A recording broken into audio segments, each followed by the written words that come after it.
Well, we heard echoes of Shakespeare a few minutes ago. So let me start this way. I hold this truth to be self-evident, that all universities are endowed by their creator with certain inalienable rights, including to have at least 2 or 3 Freds. So I'm concerned about Nebraska Wesleyan and its looming Fredless future. It's not just about me. We had one student named Fred recently, and we let him graduate. Our athletic center custodian, Fred Reed, retired last winter. What now? Freds can do things no one else dares to do. 8 years ago, I proposed to trade jobs for a day with Fred on the custodial staff. A wise member of the administrative council who's here today said that only a Fred would suggest such a thing. It was unwise. Okay, Patty, I modified the plan. Fred and I would shadow each other at work. One Wednesday, I put on a monogrammed custodian's blue and white shirt, and whatever Fred Reed did, I did. We sanitized drinking fountains, mopped floors, emptied trash cans, and cleaned toilets. It was hard work. It was essential work. The next Monday morning, Fred was in my office wearing a suit, button-down white shirt, and necktie. I sat at my desk. I wrote letters. I signed documents. I read background papers for meetings. Fred looked on in disbelief.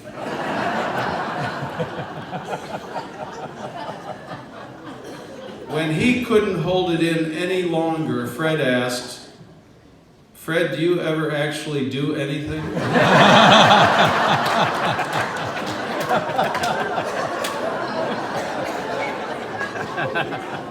It was a question that many had wondered about for a long time, but it took a Fred to put it into words.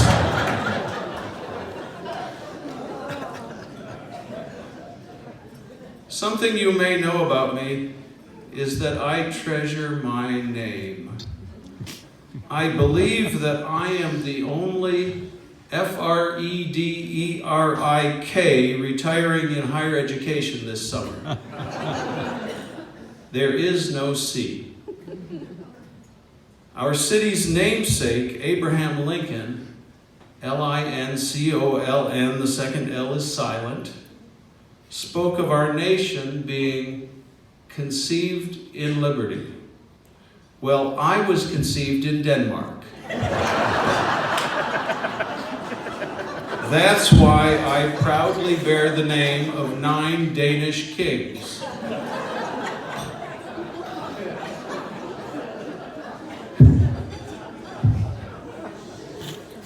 Fewer of you know that my middle name is Ford. It runs in the family.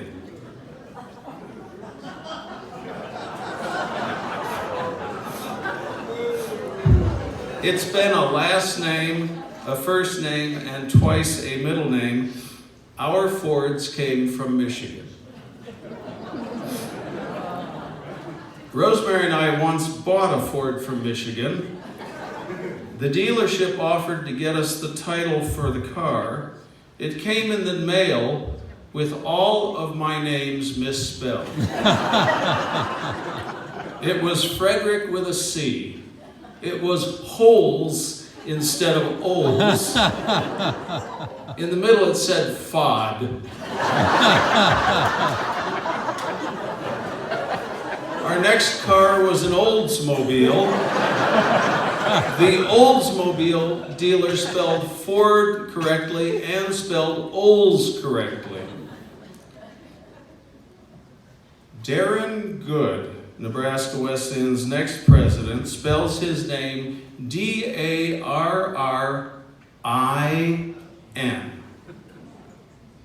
He's a wonderful choice in so many other ways that I'm confident you'll be able to handle yet another spelling challenge. His wife, also wonderful, is Diana. That's D-I-A-N-A, just one N, please. My wife has been called Rosemary, Rose space Mary, Rose no space capital M Mary, and many other varieties of her actual name. But Rosemary is a dear by any name, and please join me once more in thanking her for all she's done for Nebraska Wesleyan.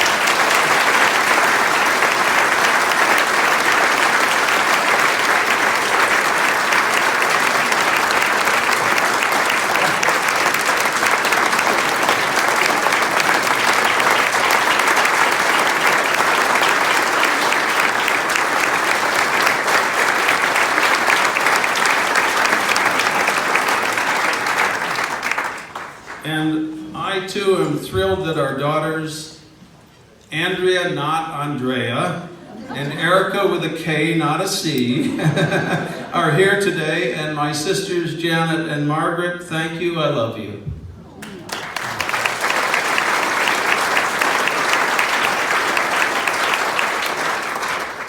I want to echo Rosemary's appreciation for everyone being here today.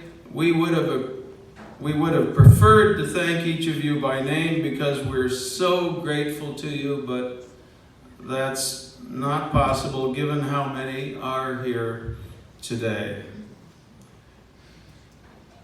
Many people have asked me what I'm going to do next.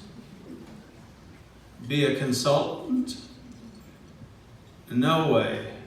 I don't want to sit on even more airplanes, eating even more often at Panda Express, instead of enjoying Rosemary's excellent cuisine. Find a Ferris wheel that needs an operator. Offer to play my trombone in a local band. Write jokes for comedians who aren't funny. After all, the people who care about me say, after all, Walmart has eliminated greeters. And as Fred Reed might have said, greeting at Walmart would be a seamless transition for a university president.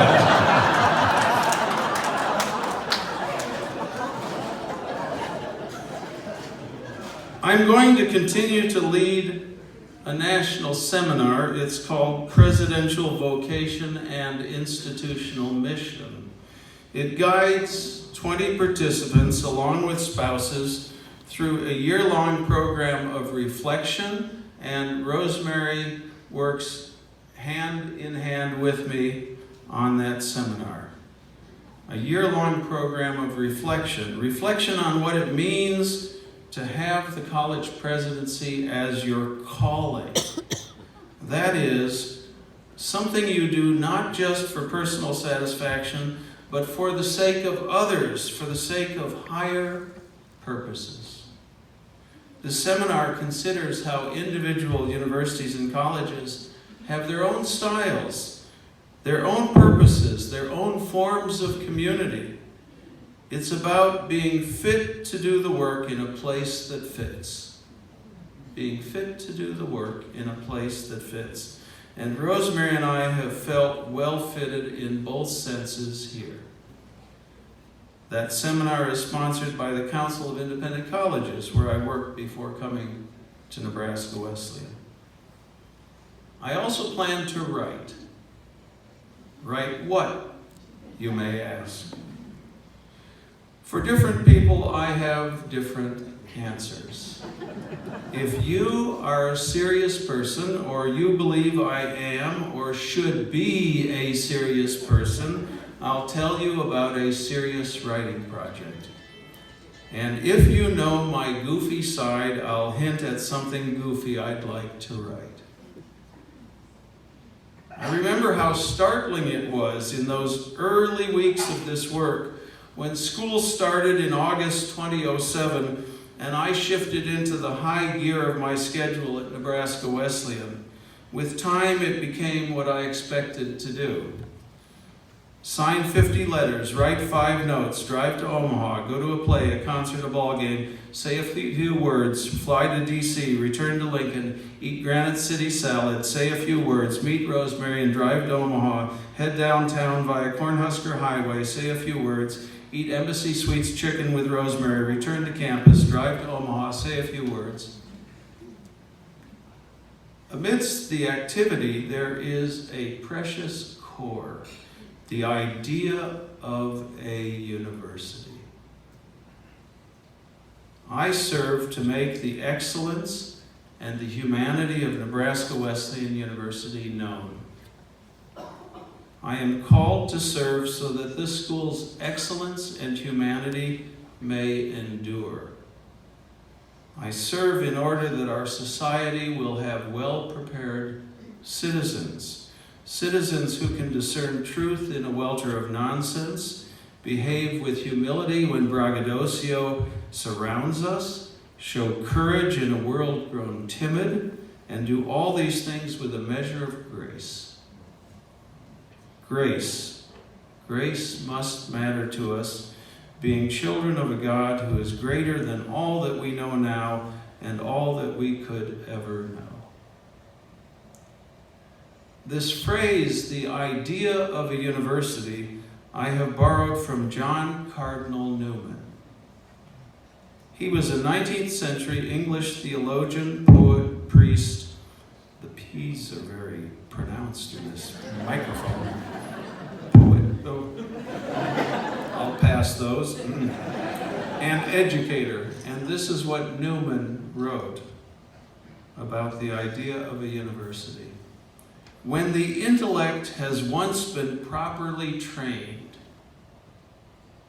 and formed to have a connected view or grasp of things, it makes itself felt in good sense, sobriety of thought, reasonableness, candor, self-command, and steadiness of view.